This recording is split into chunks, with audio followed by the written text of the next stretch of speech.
avec vous. Et avec votre esprit. Évangile de Jésus-Christ selon saint Luc.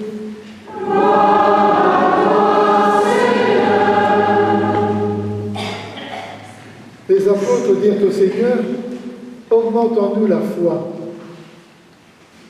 Le Seigneur répondit, la foi, si vous en aviez gros comme une graine de moutarde, vous diriez au grand prêtre que voici, au grand arbre que voici, déracine-toi et va te planter dans la mer, et il vous obéirait.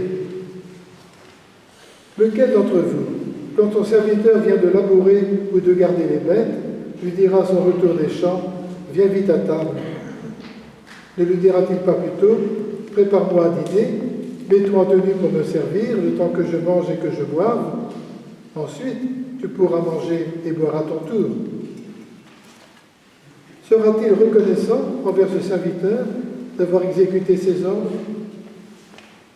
De même vous aussi. Quand vous aurez fait tout ce que Dieu vous a commandé, dites-vous, nous sommes des serviteurs quelconques, nous n'avons fait que notre devoir. Alléluia, Alléluia, Alléluia, Alléluia, Alléluia, Alléluia,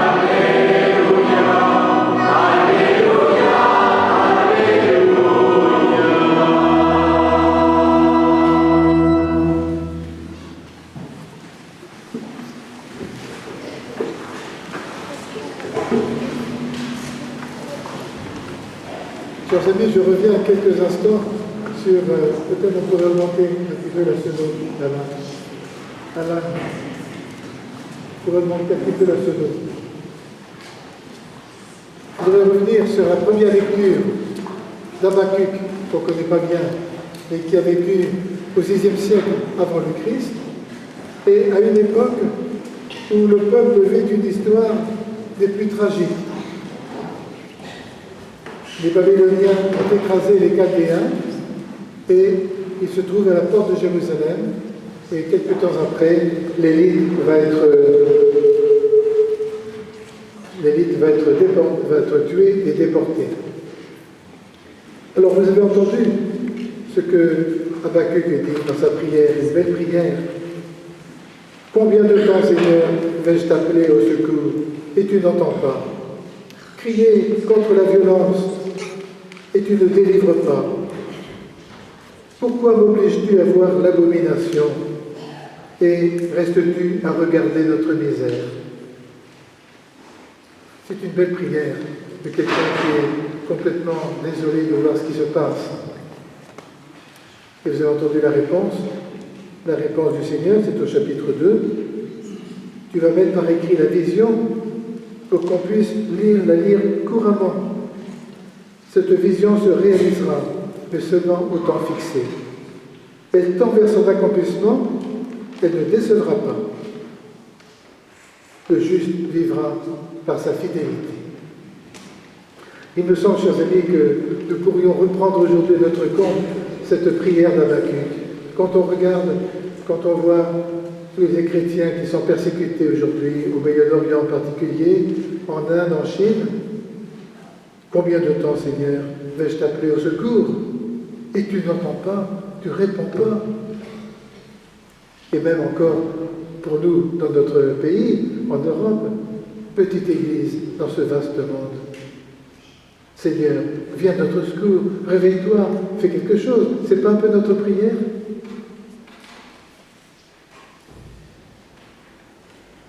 Le juste vivra par sa fidélité. Croire que Dieu n'est pas impuissant. C'est pourquoi nous avons chanté au psaume comme réponse aujourd'hui. Ne fermons pas notre cœur devant les épreuves, mais écoutons la voix du Seigneur, faisons-lui confiance. Et ça m'amène alors à l'Évangile. Les apôtres sont un petit peu surpris par tout ce que Jésus est en train de leur dire. On l'a vu les dimanches précédents. Toute cette exigence que Jésus a, n'est-ce pas, pour la vie fraternelle, pour le pardon, pour l'attention aux plus pauvres. Dimanche dernier, c'était Lazare et le riche. Ils sont un peu perplexes. Alors, ils se tournent vers Jésus et lui disent « Augmente en nous la foi ». Et Jésus ne leur répond pas directement. Il va utiliser une image invraisemblable. La foi pourrait faire qu'un arbre se déracine pour aller se planter dans la mer. La foi, toute petite foi, chers amis, un petit peu de foi, comme une graine de moutarde. C'est pas grand, c'est pas gros, mais c'est plein de vie. Tout petit peu de foi, ça suffirait pour dire à cet arbre, déracine-toi et va te planter dans la mer. Et il vous obéirait. C'est une bonne nouvelle que nous entendons ce matin. Non pas que nous pourrions commander à Dieu ceci ou cela, mais Dieu est sensible à la confiance qu'on lui montre.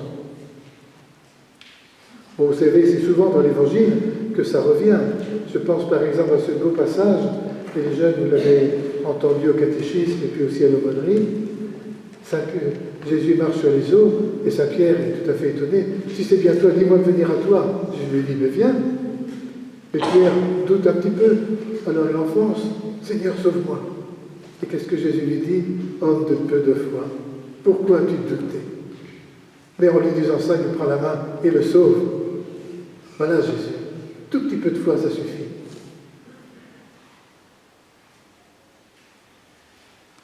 Chers amis, si nous faisions un petit sondage entre nous, pour vous demander quelle définition vous donneriez aux laïcs de l'Église, les laïcs chrétiens. Je m'imagine, peut-être que je me trompe, mais je m'imagine que vous feriez une réponse un peu négative, en disant le laïc est dans l'Église, mais c'est celui qui n'est pas prêtre ou pas évêque, ou pas religieux ou religieuse. Alors que le Concile a cherché à donner une définition positive des laïcs dans l'Église. Les laïcs sont les croyants. Les laïcs, c'est le peuple de Dieu, le corps du Christ. Il n'y a rien de plus que d'être croyant, d'avoir la foi.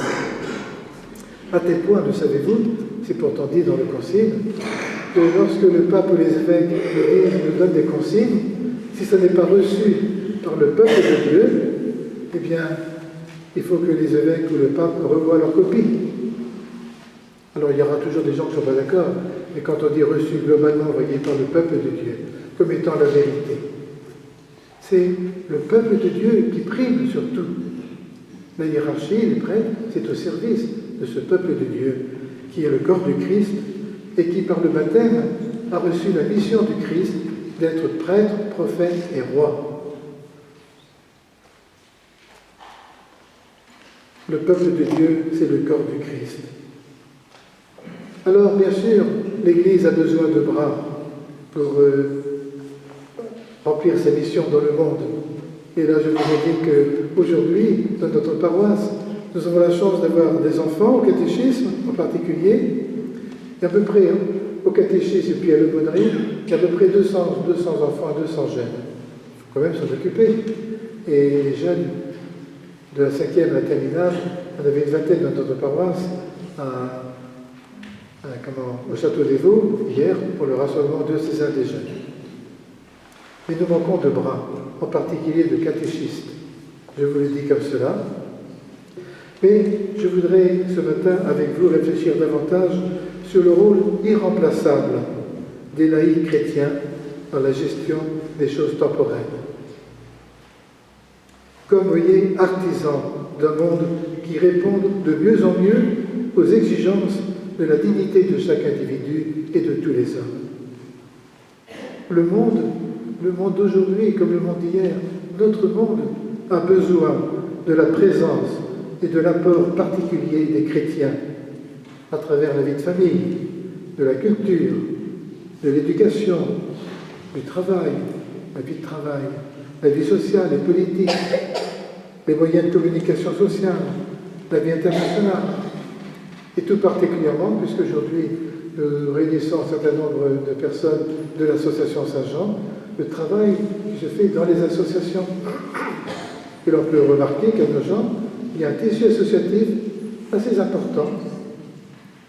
Comme c'est bon que les chrétiens laïcs soient dans ces associations, et l'association Saint-Jean a sa place à Nogent, reconnue pour le travail qui est fait. Une présence de foi qui croit qu'à Dieu, rien n'est impossible pour que notre monde devienne meilleur. On le croit. Ceux que nous rencontrons dans la vie ordinaire, qui sont croyants, non-croyants, chrétiens ou non, pratiquants ou non, ceux que nous rencontrons, avec qui nous vivons, nous travaillons, ils ont un cœur, ils ont une conscience, et nous pensons dans notre foi que l'Esprit Saint nous a devancés pour parler à leur cœur. Nous ne sommes pas seuls, nous ne sommes pas les maîtres. On parle aujourd'hui, par exemple, du travail du dimanche, ou bien encore de l'immigration, à travers les questions des Roms, ou bien de cette catastrophe de Lampedusa. On parle aussi des problèmes de la fin de vie. Comment en parle-t-on autour de nous? Avant de dire notre catéchisme aux autres, avant de dire notre point de vue chrétien, écoutons d'abord leurs arguments. Qu'est-ce qu'ils disent et pourquoi le disent-ils comme cela? Afin d'entrer en dialogue avec eux, à leur pas. À leur pas. Qu'est-ce que ces gens-là nous disent? Voyez, au pas de l'autre, mais dans la foi que l'autre a un cœur, a une conscience, et que l'Esprit Saint travaille aussi. Je vous donne quelques exemples que j'ai pu récolter, mais j'en aurai beaucoup d'autres, à travers la vie d'équipe d'ACI, puisque j'ai été longtemps moyen de l'ACI, Action catholique des milieux indépendants. Je pense par exemple à cette secrétaire qui était dans un bureau, un grand secrétariat, qui était dans la fonction publique, et il y avait parmi ces 5 ou 6 secrétaires une maghrébine qui recevait beaucoup d'attaques, beaucoup de piques, et ça créait un mauvais climat dans ce bureau. En y réfléchissant en équipe, elle se rend compte que c'est pas normal, il faudrait faire quelque chose, mais quoi? Finalement, elle se décide avec son mari à l'inviter à déjeuner. Se sont mieux comprises, mieux connues. Ça a fini par changer quelque chose dans le climat du secrétariat. Je pense à un autre homme, un ouvrier qui travaillait dans une entreprise de vente de pièces détachées d'automobiles. Il me dit, oh, je quitte parce que c'est pas une compromission, le contremaître fait des factures qui ne sont pas très honnêtes, etc. Alors je lui réponds, ben, vous pouvez toujours quitter si vous voulez, mais ça ne changera pas le problème, puisqu'il y en aura un autre qui viendra à votre place, et ça restera. Et si vous prenez le temps, patiemment, peut-être de voir avec un autre copain comment discuter, comment réfléchir à cela, peut-être qu'un jour ça pourra remonter à l'occasion d'un événement auprès de votre contremaître. Et je pense aussi à ce chef d'entreprise qui fabriquait des perruques. Alors, à cette époque-là, il y a une quinzaine d'années de ça, il y avait 10 concurrents en Europe. Chacun achète les cheveux en Inde ou en Chine le moins cher possible et cherche à revendre sa perruque le plus cher possible. Mais en réunion, en réflexion, on se dit que ce n'est pas normal, parce que les pays pauvres restent les pays pauvres. Il a mis une dizaine d'années à rejoindre ses concurrents à travers des foires, des occasions de rencontres, pour en discuter et arriver ensemble à créer un syndicat d'achat. On achète le cheveu de manière plus honorable, plus chère, et la concurrence de Jean Capré. Et pour vous dire toute l'histoire, j'ai appris ça il n'y a pas très longtemps, les Japonais y sont mis depuis, mais ne font pas partie du syndicat de marché. Alors tout est à recommencer. Et ça, c'est notre vie humaine sur la Terre. C'est jamais définitif. Toutes les générations ont toujours à reprendre des choses et à le remettre sur le travail, voyez, à refaire. Chers amis, il ne s'agit pas de faire venir les gens à la messe, il s'agit de les rejoindre dans leur conscience et d'avancer avec eux. Et aussi, notre rôle de prêtre, de prier pour eux, ceux que nous rencontrons, ceux avec qui nous avons un peu de dialogue. Augmentons-nous la foi. Dieu seul sauve. Nous sommes des serviteurs. Tout à l'heure, vous répondrez Amen, c'est-à-dire je crois, je sais, je crois, par lui, avec lui et en lui. Voilà, c'est le Christ qui sauve, ce n'est pas nous. Je vous dis ça parce que je remarque quelquefois, et j'en ai un petit peu souffert il y a quelques jours, j'ai une réunion que nous avons eue, c'était le relais village, où je sens une certaine fatigue, un certain nombre de chrétiens qui essaient de faire des choses pour l'Église, et se considèrent un peu comme les derniers des Mohicans. Il n'y a plus personne derrière nous, il n'y a personne dans notre village. C'est terrible de sentir ça, il faut le comprendre, il faut l'entendre. Et j'en souffre, et je prie pour cela. Mais aussi, peut-être, pensons-nous trop que c'est nous-mêmes qui devons faire les choses. Nous sommes des serviteurs. Alors, pour les plus anciens, la traduction d'autrefois, c'était des serviteurs inutiles. Vous avez entendu la traduction d'aujourd'hui, c'est des serviteurs quelconques. Mais je crois qu'on pourrait dire encore mieux, dans la traduction d'hébreu, nous sommes de simples serviteurs, nous n'avons fait que notre devoir. Notre devoir, chers amis, c'est de partager la passion de Jésus pour les hommes, tous les hommes qui sont sauvés, de les aimer comme Jésus les aime,